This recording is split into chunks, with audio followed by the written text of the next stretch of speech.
You ever want to give up on dating relationships and men forever? I get it. There's only so many times you can get ghosted, used, insulted, embarrassed, and heartbroken before you start to think that you'd be better off alone. If you're frustrated and confused as to why it's so hard to find a quality man and you want to find the strength to keep on going, you definitely want to listen to this Love You podcast, where I'm going to tell you exactly what to do when you're at your lowest. Stick around. I'm Marc, Katz, dating coach for smart, strong, successful women and your personal trainer for love. Welcome to the Love You podcast. Keep listening to learn 5 things to do when you are over dating. When we're done, I'll let you know how you could apply to Love You to create a passionate relationship that makes you feel safe, heard, and understood. So I got a lot more material where this came from. I've got an entire month of Love You on confidence. I've got an entire digital program called Believe in Love. All right, it's a 250-page book, 65-page workbook, 6 hours of audio. It's a lot. But we're going to try to give you 5 good tips in the next 5-10 minutes that hopefully you could take into your real life and start to implement, because you're at a crisis point if you are thinking of giving up on love. To begin, number 1. Take a breather, but a short breather. That's important. Right? When people go on long breaks from dating, they basically relegate themselves to being out of a relationship for an indefinite amount of time.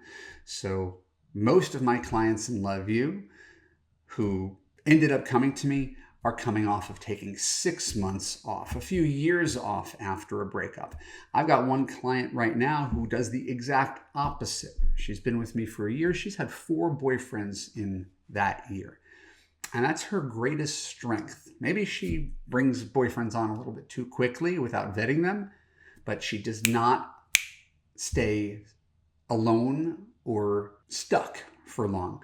Once she's relationship is over, she'll take a couple days to mourn. She'll reactivate her online dating profile, and then she could recharge and move on. And what she notices, and what I think you'll notice too, is however bad you're feeling, there's always another person out there.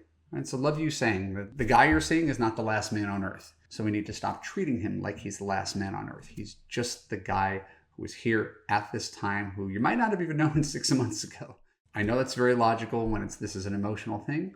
But you really want to say, yeah, you're allowed to recharge. Yeah, you're allowed to feel sad. What you don't want to do is put yourself on the shelf and take yourself out of circulation for too long. Right? You can spend your whole life healing and perfecting and doing the inner work.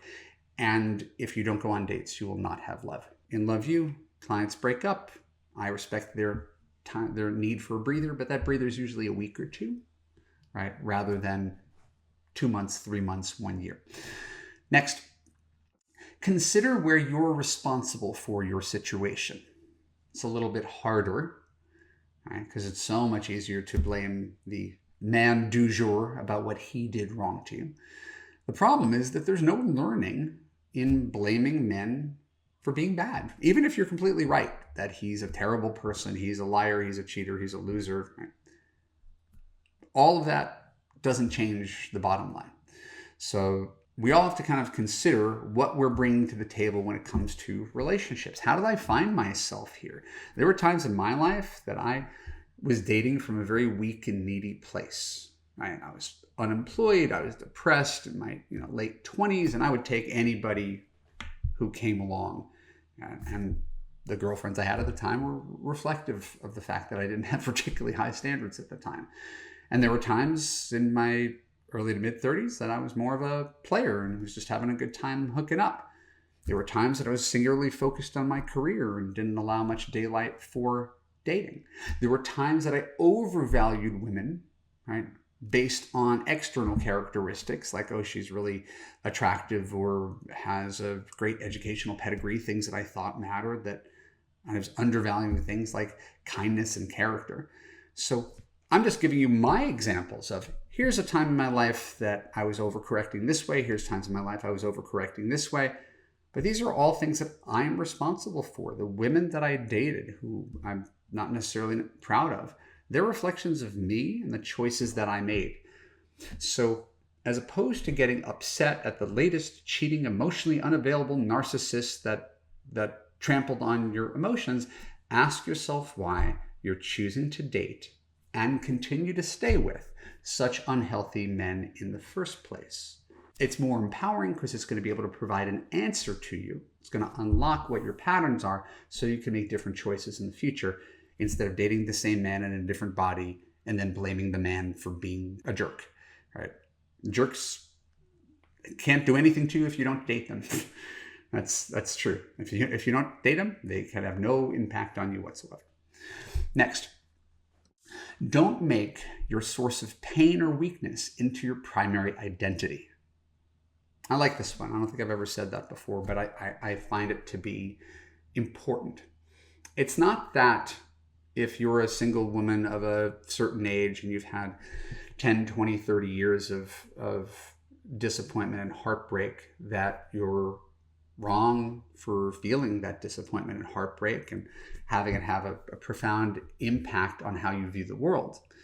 It's that there's so much more to you than that. That's worthy. That's great. So why put the anger, the disappointment, the bitterness, the insecurity out into the world constantly? So we go back to effective versus ineffective. Right? You're not wrong for feeling what you're feeling. It's that putting that negative energy out into the world doesn't really serve a practical purpose, and whatever it does is actually going to backfire on you. Negativity is a very fair and honest emotion when faced with challenging situations, but negativity is pretty much never attractive to anybody. If you wouldn't want to go out with some guy who's constantly talking trash about his ex-wife or ripping on all the women of Los Angeles or going on and on about how shallow everybody on the dating apps is, if you don't like going out with that guy, don't be that guy.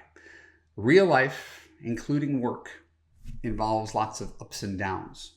It's how you respond to those things that is going to determine how people feel about you. And you're going to go much further in life if you focus on the positives and what you can control instead of obsessing about the negative things in the past that you can't control. So there's a reason I'm sharing this advice. This is challenging, right? But this is a more positive reframe for when you choose to get back out there. You're going to get back out there as a more confident, self-aware person. Next, remember that dating is all failure until it's a success. And that makes dating different than just about anything that you do, where you get to see sort of proof of progress as you go by.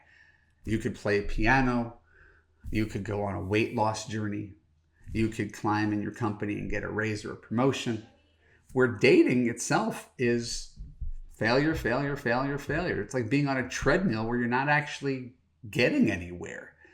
Right? But that's more perception than reality too, because you are going somewhere. You just can't see it.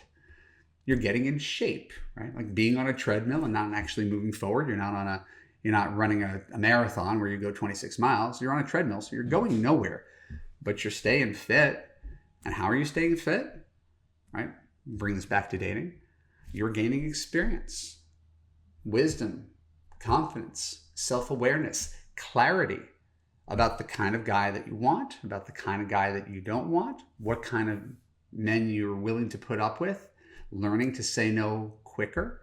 This is the value. If you're dating and you're not learning anything, you're not doing it right. So the only reason I get to do this job is I went on 300 dates and they weren't all winners.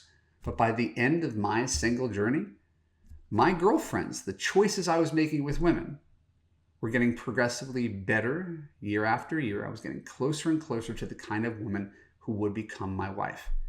I predict that if you learn from your mistakes and you understand that everything's a failure until you get one right and suddenly you're married and you're done forever, if you keep that mindset that you're actually on a journey and that each successive relationship is not a waste of your time, you're going to do great. Because you're persevering and learning from your mistakes instead of just blindly repeating your mistakes without knowing why. Finally, consider the alternative to dating, which is being alone for the rest of your life. So while you may be at a low point right now, and you're entitled to be at a low point, I'm not going to try to talk you out of being at a low point because of online dating burnout or some guy doing the slow fade, or spending 3 years with someone who didn't want to get married, or putting up with a verbally abusive relationship, or all the many, many ways in which women come to me and come to love you. You're entitled to those feelings. But when you consider how old you are right now and how much time you have left, do you really want to make a decision today that lasts forever?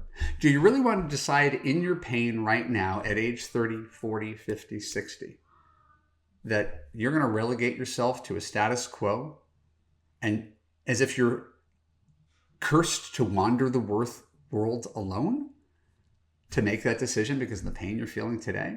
Of course you don't want to make that decision. I mean, you wouldn't, there's no decision you would want to make today, right? Whether it's on your job or your house or anything, that you'd want to make that decision for when you're 70. Right? So right now, in this moment, you want to find love. You're just not having success. You don't know what you're doing wrong. You don't trust your judgment. You have a broken man picker and don't know how to fix it. And that's why I created Love You, which is my signature program that helps women like you fix the broken man picker, trust their judgment, and find lasting love. And if you're burnt out on dating, online dating, relationships, and men, and you don't know what to do different, you know there's a problem, but you don't know what to do different or where to get started, please apply to Love You, and I will help you get the life of your dreams before you even know it. My name is Marc Katz. Thanks for subscribing to the Love You podcast. For more episodes like this on YouTube, please click on the subscribe button, ring the bell, and choose all to get notified when new content comes out. And if you want a man that makes you feel safe, heard, and understood, go to www.evanmarckatz.com, click on the button to watch my free video about how you could fix your broken man picker. It's a 20-minute video. I think you'll get a lot out of it. After the video, fill out an application for Love You and join dozens of other smart, strong, successful women who are actively taking control of their love life and finding great relationships now.